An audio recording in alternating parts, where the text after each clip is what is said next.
Hi all welcome to Bhavana stocks. ఈరోజు chicken గీ roast ఎలా చేసుకోవాలో చూద్దాము. ముందుగా పెప్పర్, చెక్క, లవంగాలు, యాలకులు వేసి వేయించుకోవాలా. బిర్యానీ ఆకు, జీలకర్ర ఇవి వేయించుకోవాలా. ఇవి కొద్దిగా వేగినాక ధనియాలు, ఎండుమిర్చి వేసుకుంటాం. సో ఇవన్నీ పచ్చివాసన పోయే వరకు వేయించుకోవాలా. కమ్మగా వాసన వచ్చినప్పుడు ఆఫ్ చేసుకొని మిక్సీ వేసుకోవాలి.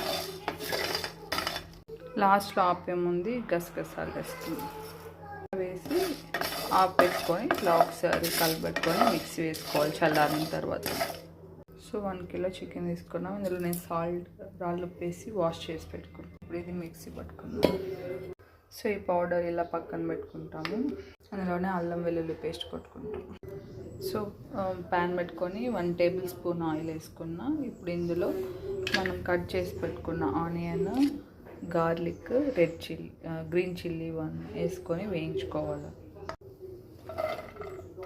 నేను ఇక్కడ ఆయిల్ లైట్గా యూస్ చేస్తున్నాను, ఎందుకంటే గీ రోస్ట్ కాబట్టి ఇది నా స్టైల్ గీ రోస్ట్.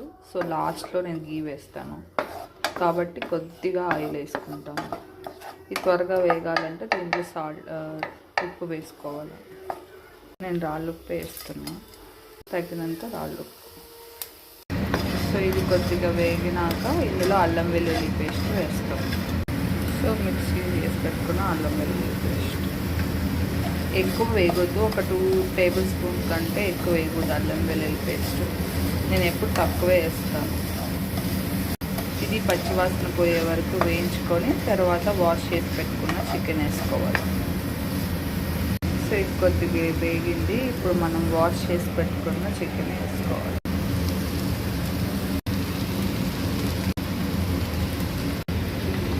ఇందులో పసుపు 1 స్పూన్ వేసుకొని వేయించుకోవాలి. ఆల్రెడీ ఉప్పు వేసాం కాబట్టి అది కొద్దిగా వేగినాక మనం రెడ్ చిల్లీ పౌడర్ వేసుకుంటాం. ఆల్రెడీ ఫస్ట్లో మనము కొద్దిగా మసాలాకు వేయించుకున్నాము, దాన్ని బట్టి వేసుకోవాలి.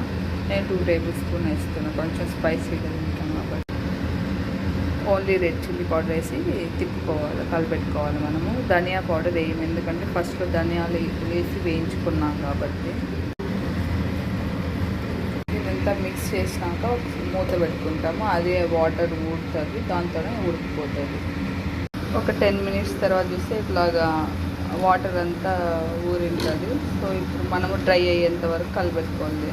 వాటర్ అంతా ఇమిరేటప్పుడు మనం ముందుగా మిక్స్ చేసి పెట్టుకున్న పౌడర్ వేసి కొద్దిగా కరివేపాకు వేసి వేయించుకోవాలి. అందులోనే కొద్దిగా క్యాష్ కూడా వేసి కొద్దిగా వేగినాక గీ వేసుకోవాలి.